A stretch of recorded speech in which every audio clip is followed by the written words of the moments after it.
In this episode, we're chatting about how DHCP works and some common attacks against DHCP. You're watching IT Pro TV.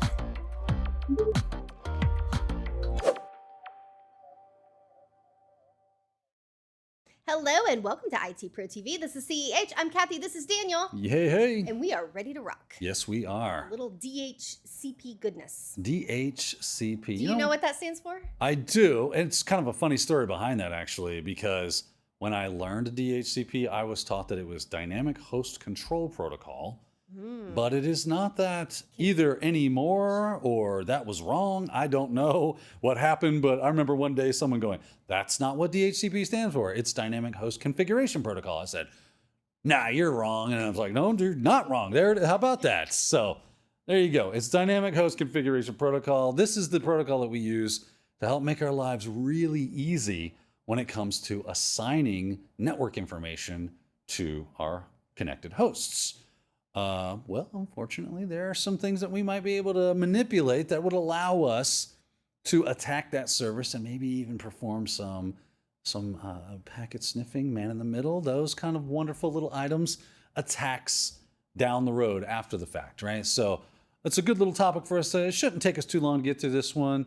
And hopefully you already kind of understand DHCP, but we'll go through the basics of it, a little primer, and then we'll look at how we can do that attacking.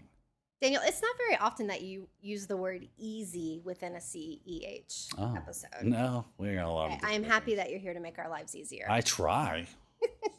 Let's begin with how it works. Okay, really quickly, pretty straightforward in the way the service works is you connect a host to the network. If the network is configured to utilize DHCP to gather its networking information and configuration, well, then it will reach out and say, hey, any DHCP servers out there that would be willing to give me that information.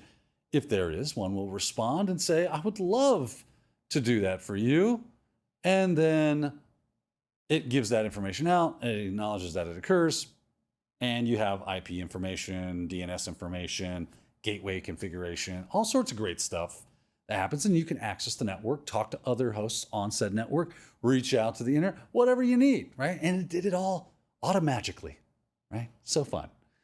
This keeps us from running around from every computer and having to manually put all those things in. So we like DHCP. It's very good. So, but there are some technical pieces behind that I just want to make sure.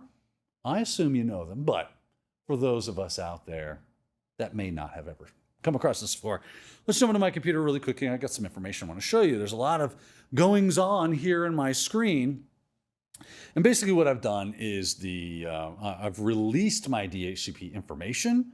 I've done that with a tool called DH Client that's usually built into a lot of Linux operating systems.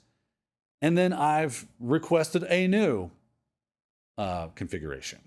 And that's what happened. And we can see that, right? So it ran the tool. It says it's listening. And then it gets this DHCP discover on ETH0, so on and so forth.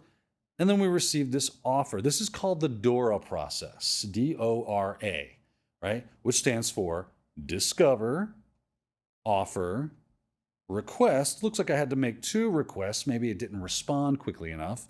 That actually kind of lends to our conversation.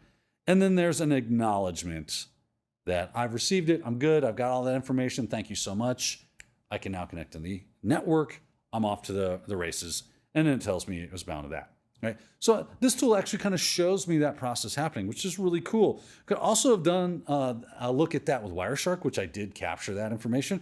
And we can see here. There's the discover, the offer, request, second request, and then the acknowledgement that occurred.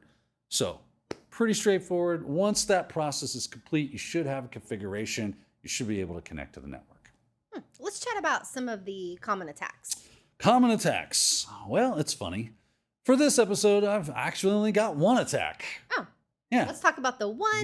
The common attack. The attack. The attack. The I don't know if it's the attack. That's why I like to generalize those things. There might be other. Let's talk about one common attack. DHCP attacks that could be useful, but for the intents and purposes of this episode and your exam, we're going to talk about rogue DHCP.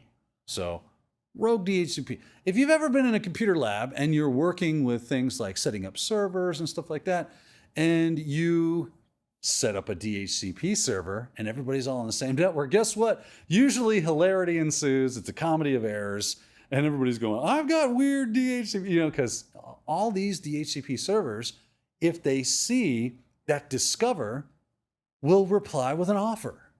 And the first one to win that race is the information that host receives. Well, that's interesting, isn't it? Right? The fact that, so you're telling me, if I'm on the same network as a DHCP server, and I'm a DHCP server, and we both hear a Discover packet, we'll both send an offer, and whoever gets there first wins? That's right, Bob. I like that. That's exactly what'll happen, Kathy. Little competition. That's right. Healthy competition for everybody, right? Well, the problem is what if I'm not so nice? What if I'm not the nicest person in the world and I've got a malicious configuration, right? Because think about it. When I set up a DHCP server, I set up things like the IP range that's going to be used. So I have a IP pool to pull from because they definitely want an IP address. Also things like you can do reservations. You can also do, the information that will go along with it would be things like the gateway, DNS. And we use both of those things a lot, especially DNS, right? We use DNS tons. And if I'm able to manipulate that to be malicious and by nature, I change it to where when you reach out to DNS, you're not actually reaching out to the real DNS server, but you're reaching out to a malicious DNS server. And it's giving you bad intel, but you're none the wiser, right? You start to see the danger of a rogue DHCP happening on your network. So that's one of the things that could happen, right? So if I were to set up my rogue DHCP server, I give it good IP information, but bad DNS and gateway or gateway, and I've set up a malicious gateway and I've set up a malicious DNS server. And when those end devices try to utilize those services, they're going to utilize the malicious one. So if they make a DHCP request, well, I can see, oh, you're trying to get to, Twitter or Facebook, right? You're going to Facebook. Well, I've set up a cloned Facebook site with credential harvesting capabilities using something like a social engineering toolkit, and you get directed to that. You put in your username and IP and your password, and then it redirects you out to the real Facebook, and Facebook goes, please log in. You go, oh, I must have done my password wrong. I don't know. You do it again, you get logged in, you're fine, right? No big deal. Or if you already have like a session token or something like that, it'll just get redirected after you log in, and the attacker now has your username and password to your Facebook account. They can take over it and use it for malicious purposes. Banking, another great one, right? So, excuse me. If you're logging into your bank, I set up a cloned account, bank site. You try to log into it. I grab your creds. You're off to the races. Again, same thing with the gateway. If I'm setting up myself as the gateway, well, all the network traffic coming from those poison computers are going to send their internet-bound traffic to the gateway, because that's how you get out to right? That's how that works. And now I can sniff that information, maybe grab some sensitive things like creds or tokens, things of that nature, right? So that's definitely one of the ways, or a couple of ways in which we could see that. Another one would be a denial of service attack, right? If I just give you bad info altogether, it doesn't allow you to connect to the network.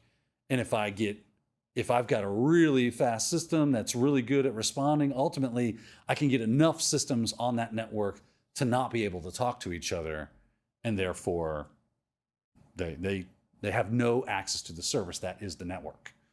Hence a denial of service attack could also occur. So just a few ways in which setting up rogue DHCP could affect our businesses, our organizations in a very negative way that we have to be prepared for, and allow us as attackers to perform things like sniffing, man in the middle, so on and so forth, right? So got to be aware of that stuff. That's DHCP. Again, like I said, not a lot of information about this, probably a lot of stuff you already knew, but now we made sure, and you should be prepared for your exam. All right, great. Sounds good. More CEH on IT Pro TV coming your way up next. Thank you for watching IT Pro TV.